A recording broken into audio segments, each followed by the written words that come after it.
The room shimmered with that fake, hopeful glow you only get at family celebrations, the kind that promises more than it ever delivers. Dad's retirement party was supposed to be one of those rare moments when everyone put grudges aside and just acted like we belonged together. I bought a new suit, chosen a thoughtful gift, even called my brother to see if he wanted to carpool. Of course, he never called back. Still, I was determined to show up, smile, and be the good son for once. I wish I could say I missed the warning signs, but honestly, I think I just ignored them. Mom looked anxious, making too much small talk. My brother sat at the bar with his jaw clenched, nursing a drink and texting furiously. Dad, for his part, looked almost giddy, like someone about to announce they'd won the lottery.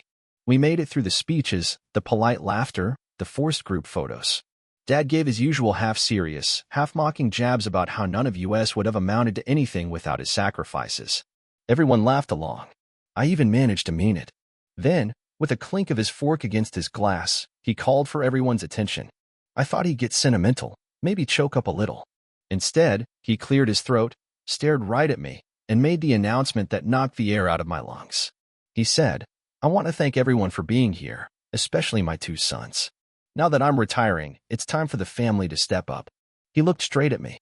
"That's why, from now on, I expect my oldest," he pointed, "to deposit his full salary and bonuses into my account every month. $8,500, plus the extras. You'll keep your health insurance and your car. The rest comes to me." For a second, I honestly thought it was a joke. Dad always had a sick sense of humor. But no one else laughed. My mother's eyes darted from him to me and back. My brother gave me a sideways look. Was that pity or agreement? The guest whispered, uncomfortable, waiting for the punchline. But Dad just stared at me, expectant, as if this was a natural next step in my life, as if my hard work, my promotions, my financial stability all belonged to him now. My mind spun. I could feel everyone's gaze burning holes into me, waiting to see how I'd react. I managed to choke out, "You must be joking, right?" He didn't blink. "Do I look like I'm joking?" I laughed, short, awkward, and desperate. "I'm sorry, but there's no way. That's not happening." He raised his voice. "After all I've done for you, this is how you repay me?" The room was silent. I felt like a spotlight was trained on my shame, my supposed selfishness. My mouth went dry.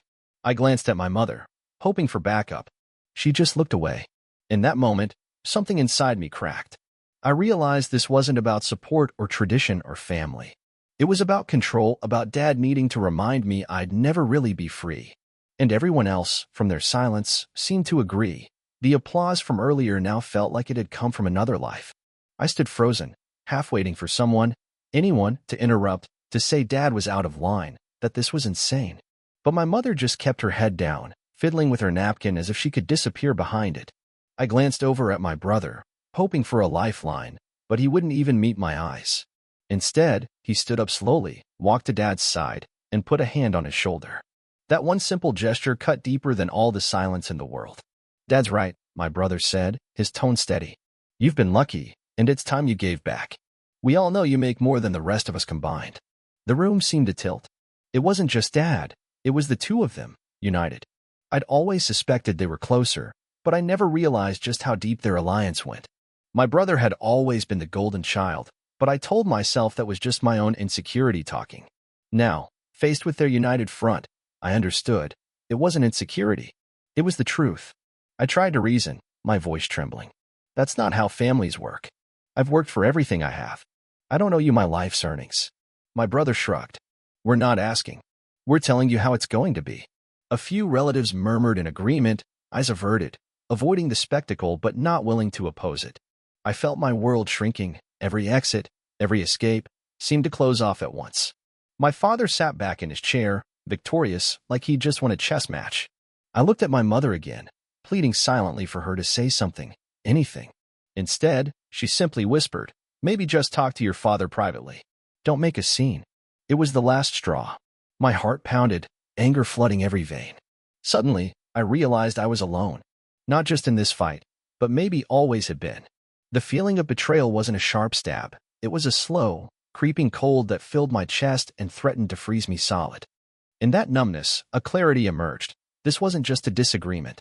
It was a betrayal orchestrated by the people I'd spent my whole life trying to please. My father didn't care about my independence. My brother saw me as a bank account, and my mother would rather disappear than defend me. There was nothing left to salvage. I stood up, my chair scraping loudly against the floor. No one tried to stop me, not Dad, not my brother, not even my mother. Their silence said everything. I felt invisible, reduced to a source of income, no longer a son. I didn't say goodbye. I didn't owe them even that. I walked away, feeling like I was leaving a funeral rather than a celebration, every step echoing the truth I'd tried so hard not to see. I barely remember leaving the banquet hall. My heart thudded in my ears as I stepped into the parking lot, the harsh glow of streetlights washing everything in cold yellow. Inside, I could hear the muffled sound of music starting again, laughter picking up as if nothing had happened. No one chased after me. I stood there for a moment, staring at the double doors, half expecting my mother to run out, to call my name, to offer some explanation, anything to prove I mattered more than my paycheck. But the doors stayed shut. I sat in my car for what felt like hours, the event replaying on a loop in my head. Dad's demand. My brother's icy support. Mom's whispered plea not to make a scene. It was almost funny. My whole life, I tried to be the good son, the dependable one, the one who always showed up, paid the bills when they came up short, put everyone's comfort before my own. All it took was a single outrageous demand to show me where I really stood. I thought about texting a friend, someone outside the family bubble. But the humiliation was too raw, the story too ridiculous to share. Who would believe me if I said my own family demanded my entire salary as their birthright? Instead, I just drove. Nowhere in particular, just away from the banquet hall, away from the celebration that turned into an ambush. Every mile that passed felt like peeling away a layer of shame, but beneath it, something else simmered. A growing sense of dignity. Maybe even freedom. When I finally made it home, the apartment felt emptier than usual, but it was my space, my rules, my air, my silence.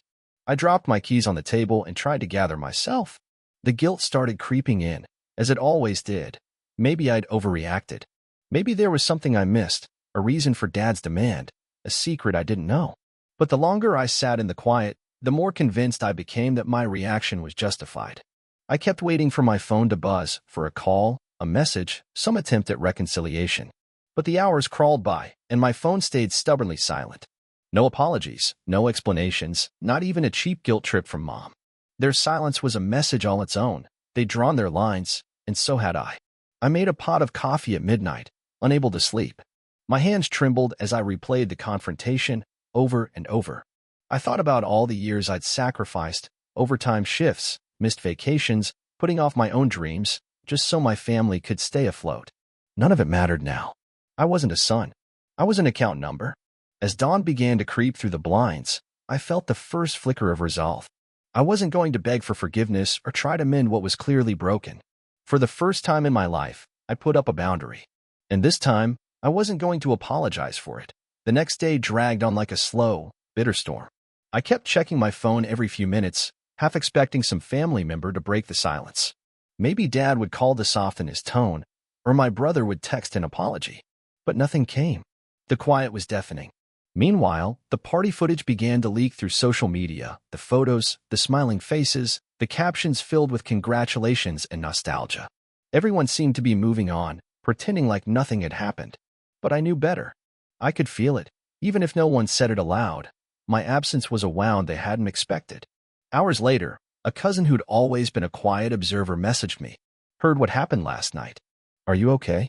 That small question, simple and sincere, cracked the wall of isolation just enough to let in some light. I replied honestly, I'm trying. But behind that honesty was a simmering question I couldn't shake. Was this family really worth the cost? They demanded my entire income, and when I refused, they shut me out like I was the problem. It was cruel, cold, and terrifyingly clear. Later that afternoon, I overheard a phone conversation in the hallway from my neighbor. My family was already spinning stories to mutual friends. Something about my disrespect and not understanding the sacrifices made. It hurt more than I wanted to admit, knowing the narrative was already turning against me, painting me as the villain in my own story. I sat on the couch, staring at the ceiling, the weight of everything pressing down. I wasn't just dealing with a father's greed. I was grappling with the unraveling of the very family I'd once believed would always be there for me. And then, as if to confirm the tension in the air, my phone rang. It was Dad's number. My hand hovered over the screen. I wasn't sure if I wanted to hear his voice, to listen to apologies or demands, or just to confirm that he was as cold and calculating as I'd come to realize. I stared at the caller ID, feeling a strange mix of dread and curiosity. This call could change everything, or it could bury the last fragile pieces of whatever remained between us. I hesitated, then pressed answer, steeling myself for whatever was coming next. The phone buzzed in my hand like a live wire, and I took a deep breath before answering. Hello. Hey. Dad's voice came through, calmer than I expected, almost hesitant. I wanted to talk. About last night. His tone was unfamiliar, a mix of regret and something else I couldn't place. I stayed quiet, waiting for him to say what I knew was coming. An explanation, a justification, or maybe an apology. I didn't mean to upset you, he continued, voice low. I've worked hard all these years. I wanted to make sure the family was taken care of. It's just business, nothing personal. I could hear him breathing on the other end, like he was afraid of what I might say next. I swallowed the bitterness rising in my throat. Business. I said slowly. You asked for my entire salary every month. You think that's business? That's robbery. There was a pause.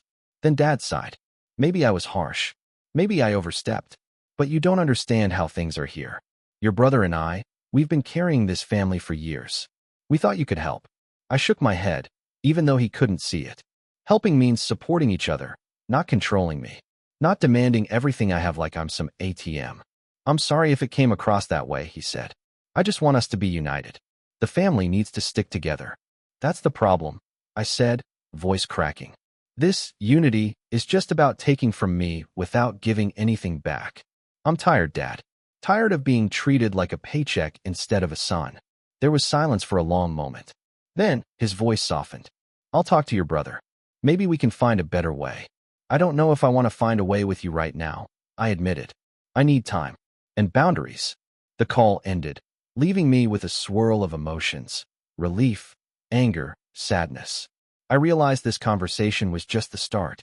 The fallout was far from over, but at least now I knew I wasn't invisible. The days that followed were a blur of tension and uncertainty. I kept my distance, ignoring texts and calls except for that one from Dad. I needed space to think, to breathe, to rebuild the parts of me that had been crushed under the weight of their demands. But the fallout wasn't just internal. Friends who once admired my devotion now looked at me with pity, or worse, judgment. Family first, they said, as if loyalty meant blind obedience. It was maddening. Loyalty didn't mean being a bank for others to drain. One afternoon, my phone buzzed again. This time it was my brother. I think we need to talk, he said.